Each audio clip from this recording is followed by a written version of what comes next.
Hello, folks. Welcome back to another episode of Culture Shock, the show reminding you the more you tell me to shut up, the louder I'm going to be. Yes, I said it. I'm saying it again. I'm not going to shut up about these issues. These issues are important, and I think everybody needs a non media biased source to kind of tell you what's going on. I'm not here to tell you how to think. I'm not here to tell you how to vote for. I'm here to give you the facts that the media neglects to tell you before you go out and start destroying shit. That's just my 2 cents. I am Will at Heroic Studios coming at you with part two of our epic town hall debate. And I find something that's extremely weird. So, if you watch my part one video, Trump's town hall, which aired on NBC, there are multiple live streams still available for you to watch on Trump's town hall. When I tried to look for Biden's to kind of recap everything, can't really find it. Why is that? Why can't you go back and find something that Joe Biden said during the town hall debate? You can't find a whole entire hour anywhere, but you can find Trump's entire hour just anywhere you look. And that's really weird. So maybe I'm not looking hard enough. Maybe that's the case. I don't really know, but I've looked and looked and looked, and I can't find anything that's just the hour from Joe Biden's town hall.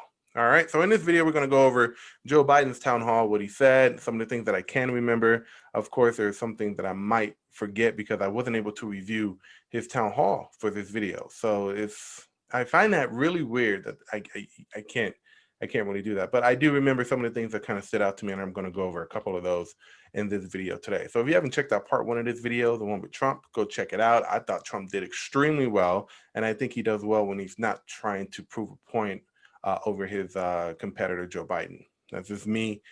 Go watch it. You can find at least 3 versions of his hour-long debate with Savannah Guthrie. Guthrie. I don't really know how to pronounce her name, but very interesting there. So go ahead, folks. Like always, like, subscribe, share this video with your friends, your family. I'm trying to get to 1,000 subscribers. I'm almost there. I'm about to break 500. Just 500 more to go. So if you want to be so kind, just go ahead and hit that subscribe button, like, share it out with your friends. Join me on other things like Parler, and I do have a Discord where you guys can join me in that forum as well. Also, there are podcast versions of these shows. If you can't catch the video version, go ahead and check out the podcast. All right. So with all that out of the way, let's check out Joe Biden's town hall meeting. And it would be exactly how you would expect it to be. Now, I'm sorry to say, like, even with town halls, you have Savannah Guthrie, who was just drilling Trump, not letting a man answer a question. She wasn't really asking questions. She was more or less lecturing him on some things that he did or retweeted, never really fully addressing the question. And when he tried to address those concerns, she kept on cutting him off. But you have George Stephanopoulos, who was the moderator of Biden's town hall, just just coddling this dude, coddling him to the nth degree. Now, there were some things that Joe Biden said that were like, okay, and it was like some things that he said that he had to backtrack on, like the whole he was gonna cut Trump's tax cuts. That was it. He was going to cut Trump's tax cuts on day one of him being president. But now he's walking it back and saying that, oh, he's not going to cut Trump. He's not going to cut all of Trump's tax cuts. He's just going to appeal some of it. He's still riding on that wave that if you make more than $400,000, you are going to be taxed. Now, I don't understand why people don't understand this logic. It's basic econ 101. If you raise taxes on the rich will just pack up and leave somewhere else. The rich, the people who are making all the money, or the 1%, whoever you want to call it, are the people who are probably more than likely in 99.999% providing jobs in America. These people aren't just freaking making money magically. They're investing in the economy. They're creating jobs. They're creating corporations. So appealing those tax cuts on those corporations, they're going to allow those corporations to leave. Now, what Trump did is that he cut those taxes on the corporations. So the money the corporations were saving, they were investing it back into their companies, which did what? They created more jobs. They produced more. So that really helped the economy because people need a job. So you take away those tax cuts, those companies are just going to bounce. That's a simple logic. So how can I put this? When he said he was going to tax people up to who make $400,000 or more, in my mind, that's kind of putting a cap on how much I want to make. You know, you don't have the freedom to make much because if you hit that $400,000, then you're being taxed to the nth degree, which he hasn't really stated how much more he's going to tax those people who make $400,000. So it's kind of, I don't know what he's planning on doing with that. He's been very, very, very quiet about how much those tax cuts are going to either affect us or affect them. So didn't really like that answer.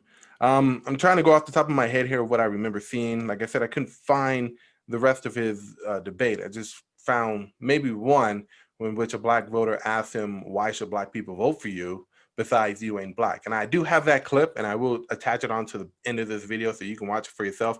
His answer was very incoherent. I did not understand what he was saying.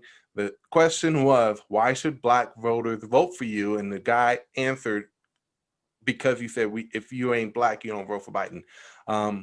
Paraphrasing a little bit, but that was the question along those lines. And I still don't know what Biden was saying. So maybe you guys can go and check that out, because I have no clue what he was trying to say in that. And even the guy, as he was answering the question, his face was, and it was just one of those things, like, I don't know where he's going.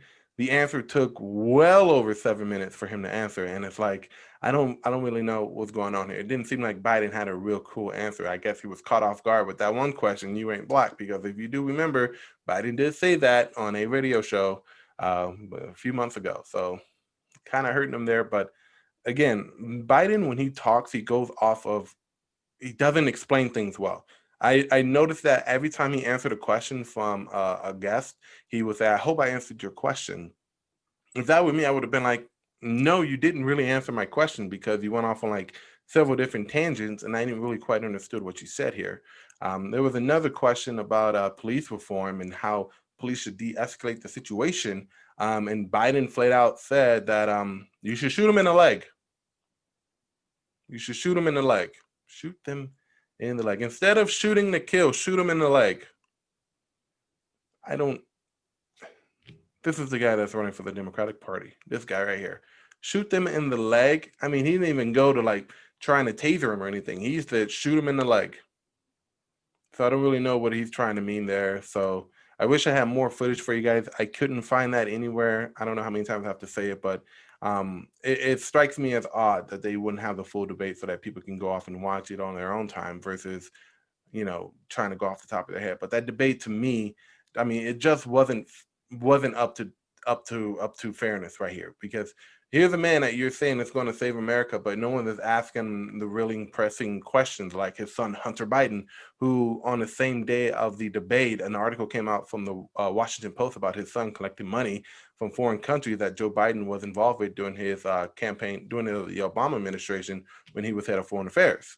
No one asked him any of these questions. George Stephanopoulos asked him again about packing the cord, and he just completely, missed that question like the Matrix and just moved on. And George Stephanopoulos didn't press him on like, what do you mean about packing the court? Like, you're not going to know until after the election. Do the voters have to know? Yes, they have the vote right to know, but I won't know until after this happens. What happens? And they were not giving us a very straight answer. He was not giving us a straight answer on whether or not he's going to pack the courts. These are important questions, and I think the people have a right to know. But Joe Biden is just dodging the questions. No one asked him about how he plans on police reform. No one asked him about Tim Scott, about who came up with the police reform and why Democrats decided to knock that bill down. It's all very odd. And I know a lot of you who are watching this video probably say, well, it's expected of Democrats to do that. And the more I'm watching the other side of the aisle here, the Democrats and Joe Biden, the more media bias against Trump just becomes even more evident. I don't know if anyone's noticing that, but there's a lot more tension coming from the left versus Trump than it is from the left versus Biden. And I don't know. I stood outside yesterday for 6 hours waiting to vote, and it was 6 hours. And the majority of people who were out there were voting for Trump. And I think they see that too. I think they see the media's bias and the last 4 years of just straight nonsense coming from the left about how bad Trump is and how orange he is and how he's just a big, mean old man who's orange. It's getting kind of tiresome. And people are starting to vote for Trump or saying that they are for Trump because they're so sick of the media bias. And some of them are just voting for Trump out of spite from the left because it's becoming unbearable. And if Trump does win, or if Biden wins, I don't even think it matters who wins this election. I think the next 4 years is going to be absolute hell, doesn't even depend on who wins. If Biden wins, the left is taking over. If Trump wins, the left is going to cry even louder and things might get ugly. So there it is. I don't really know what to tell you guys, but just make sure you do get out there and vote. Some counties have started early voting. Like I said before, I stood outside in the blistering heat for 6 hours from 9 a.m. to about 2 p.m. just to cast my vote. Was it worth it? Yes. Would I do it again? Most likely, because freedom isn't free. You really have to do a lot to obtain the freedom here. And a lot of people know that. So, all right, guys, I'm going to put this clip on in which Joe Biden was asked a question from a black Democrat. He was actually a Democrat. And I think his question was spot on. I'm sorry I don't have any more footage, but this is the only footage I was able to find from YouTube, of all places. Go figure. But do enjoy. Listen to what Joe Biden is saying, because to me it doesn't make sense. Maybe it makes sense to you. But in the comment section below after you watch this clip, ask me or tell me if Joe Biden really answered the question from this kid, because I don't think he did. All right. So there is my 2 cents on these debates. Trump, I think, did extremely well considering the circumstances. Biden, of course, was just being glossed over like he was a lost puppy. And people asking him, hey, where's your family? Let me take you over here to your family. Media bias is just insane right now. But tomorrow's Monday, so I can already see that it's going to be a wild week. We got 2 weeks left before the election, so guys, go get a lot of Jack. Get a lot of Jack Daniels, stock up, and let's just watch this shit unfold. All right, guys, that's all you get from me today. I am Will at Heroic Studios. Make sure you do like and subscribe for more content. I'm going to be bringing you guys more, and I'm trying to diversify my content, maybe going back into comics and stuff like that. It's going to be a lot more different going forward, because the politics, I love it. I love talking about it, but sometimes you guys and myself you need an escape every once in a while from all the bullshit. So keep it locked here, guys. Make sure you do subscribe, and I will see you guys next time on another episode of Culture Shock. See ya. Have a great week. Don't burn anything down. Bye. From Cedric Humphrey. He's a student from Harrisburg, Pennsylvania, progressive Democrat. Don't jump, Cedric. You look like you're way up there. I'll be okay. Thank you, George. And good evening, former Vice President Biden. Many people believe that the true swing demographic in this election will be black voters under the age of 30. Not because they'll be voting for Trump, but because they won't vote at all. I myself have had this exact same conflict. So my question for you then is, besides you ain't black, what do you have to say to young black voters who see voting for you as further participation in a system that continually fails to protect them? Well, I say, first of all, as my buddy John Lewis said, it's a sacred opportunity and right to vote. You can make a difference. If young black women and men vote, you can determine the outcome of this election. Not a joke. You can do that. And the next question is, am I worthy of your vote? Can I earn your vote? And the answer is, there's 2 things I think that I care, and I've demonstrated I care about my whole career. One is, in addition to dealing with a criminal justice system to make it fair and make it more decent, we have to be able to put black Americans in a position to be able to gain wealth, generate wealth. And so you look at what that entails. It entails everything from early education. That's why I'm supporting making sure that we in Title I schools, as you know, schools with the least tax base to be able to support their schools. I increased the funding for them from 15 to $45 billion. That allows every teacher in that school to make up to $60,000 and the problem now is they're leaving the schools. They're not there. We're short about 1.5 million teachers, 1.25 million teachers. Number 2, every 3-, 4-, and 5-year-old will go to school, not daycare, school. And what all the great universities, including the one you've gone to, or went to, in fact, talks about in the last 8 years, what's happened. What happens when you let them go to school, they make up rapidly whatever shortcoming they had in terms of their education prior to that. They have not heard as many words spoken, et cetera, et cetera. What happens is that the studies show that 58% will increase by 58% their chance of going all through 12 years of school and going through successfully.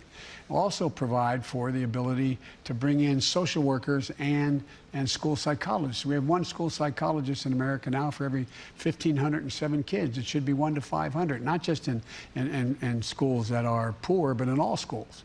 because we learned that, for example, drug abuse doesn't cause mental illness. Mental illness causes drug abuse, the failure to get hold of people and deal with their anxieties. In addition to that, I provide for $70 billion for HBCUs, for them to be able to have the wherewithal to do what other universities can do, because they don't have the kind of foundational support they need. And so that would allow them, for example, like we did in our administration, the president allowed me to go down and we awarded a cybersecurity laboratory, ability to compete for a cybersecurity laboratory. The federal government spends billions of dollars a year on universities because they're the best kept secret, or where most of the major inventions come out of. And so that school now will be able to produce young black women and men who are going to go into a field of the future that's burgeoning, cybersecurity. And that's what's going to help a great deal.